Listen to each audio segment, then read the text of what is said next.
வணக்கம் மக்களே, இது ஆச்சரியங்களின் அணிவகுப்பு 12 டக்கர்.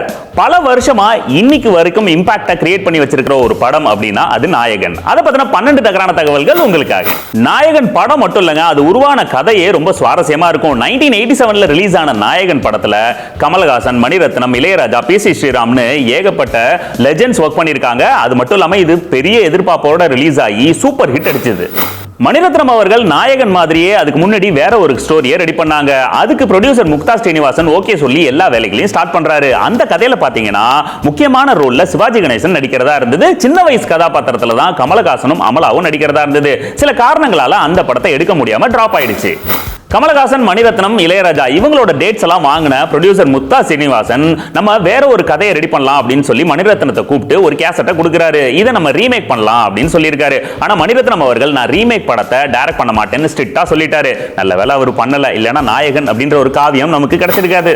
மணிரத்னம் அவர்கள் முதல்ல பாத்தீங்கன்னா நான் 2 கதை வச்சிருக்கேன், அதுல ஏதாவது ஒன்னு எடுக்கலாம் அப்படின்னு சொல்லிட்டு ப்ரொடியூசர் முக்தா ஸ்ரீனிவாசன் சொல்றாரு. ஃபர்ஸ்ட் சொன்ன கதையை ப்ரொடியூசர் அவாய்ட் பண்ணிடுறாரு, இது வேண்டாம் அப்படின்னு சொல்லிட்டு. ரெண்டாவதா மும்பையை கலக்கின வரதராஜ முதலியார் அவர்களோட கதையை சொல்றாரு. இந்த கதை எனக்கு ஓகே அப்படின்னு சொல்லி கிரீன் சிக்னல் கொடுத்து நாயகனை ஸ்டார்ட் பண்றாங்க. நாயகன் படத்தோட கதை ரெடி ஆனதுக்கு அப்புறம் மணிரத்னம் ஒரு கண்டிஷனை போடுறாரு. அதாவது இந்த தாதா லுக் அப்படிங்கிறது கோட் ஷூட், தாடி, மீச, கண்ணாடி இதெல்லாம் இருக்கவே கூடாது, கிளீன் ஷேவ்ல வேட்டி சட்டையில மட்டும் தான் இருக்கணும் அப்படின்றாரு. கமலஹாசனும் அதுக்கு ஒத்துக்கிறாரு. ஆனா சின்ன வயசு லுக்குக்கு நம்ம ரக்கட் லுக் கொடுப்போம், தாடி மீச எல்லாம் வைக்கலாம் அப்படின்னு நிறைய பேர் சொல்றாங்க. ஆனா மணிரத்னம் ஒத்துக்கவே இல்லை. நல்ல ஃபார்மல்ஸ் போட்டு கிளீன் ஷேவ்ல அந்த சின்ன வயசு லுக் இருக்கணும்ன்றதுல ரொம்ப ஸ்ட்ரிக்ட்டா இருந்தாரு.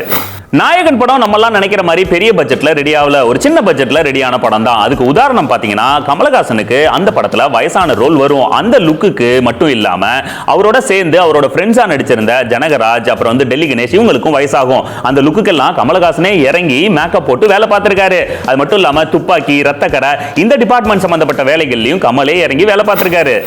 நாயகன் படத்தோட முதல் ஷெட்யூல் நவம்பர் 1986ல ஸ்டார்ட் பண்ணாங்க. 10 நாள் ஷூட் முடிஞ்சதுக்கு அப்புறம் கமல் இதுல எதுவுமே சரியில்லை, எடுத்த சீன்லாம் சரியா வரல அப்படின்னு சொல்லி ஸ்டாப் பண்ணுங்க அப்படின்ட்டு கிளம்பி போயிட்டாரு. என்னன்னு பார்த்தா அதுக்கப்புறம் நிறைய திரைக்கதையில சேஞ்சஸ் பண்ணாங்க. கமலோட லுக்லயும் நிறைய சேஞ்சஸ் கொண்டு வந்தாங்க. அதுக்கப்புறம் 3 நாட்கள் ப்ரொடியூசருக்கு தெரியாமையே டெஸ்ட் ஷூட் வச்சாங்க. கமலுக்கு பல கெட்டப் போடப்பட்டு அதை ஷூட் பண்ணி பார்த்தாங்க. ஆனா இந்த கெட்டப்ல எதையுமே சினிமால யூஸ் பண்ணவே இல்லை. ஆனா டெக்னிக்கலா நிறைய விஷயங்களை கத்துக்கிட்டு நாயகன் படத்தை பெர்ஃபெக்ட்டா எடுத்து முடிச்சாங்கன்னு சொல்லலாம். நாயகன் படத்தை பாம்பே தாராவில 15 நாள் ஷூட் பண்ணாங்க. அதுக்கப்புறம் சென்னையில வீனஸ் ஸ்டுடியோல அதே மாதிரி செட்டு போட்டு ஆயிரக்கணக்கான பேரை நடிக்க வச்சிருந்தாங்க. அதுவும் லைவா அப்படி இருக்கணும் ஷூட்டிங் அப்படின்றதுனால கிட்டத்தட்ட 100கணக்கான புறாக்களையும் கொண்டு வந்து அந்த படத்துல நடிக்க வச்சாங்க.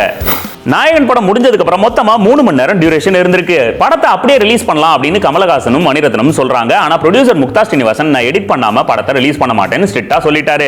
அதுக்கப்புறம் எடிட்டர் லெனின்ட்ட சொல்லி நிறைய சீன்ஸை ட்ரிம் பண்ண வச்சு அதுக்கப்புறம் தான் ரிலீஸ் பண்ணாங்க. நாயகன் படத்துல நாசர் நடிச்ச அந்த ரோலுக்கு ஃபர்ஸ்ட் ரகுவரன் தான் நடிக்கிற மாதிரி இருந்தது. ஆனா கமலஹாசன் நாசரை பர்சனலா ரெஃபர் பண்ணி நடிக்க வச்சாரு. அதே மாதிரி இந்த படத்தோட எண்ட்ல கமலஹாசன் உயிரோட இருக்கிற மாதிரி தான் சீன்ஸ் இருந்தது. ஆனா வரதராஜ முதலியார் பர்சனலா மணிரத்னம்ட்ட சொல்லி அந்த கேரக்டர் இறக்குற மாதிரி பண்ணா நல்லா இருக்கும் அப்படின்னு சொன்னாங்க. அதே மாதிரி எடுத்தாங்க. படமும் சூப்பர் ஹிட்.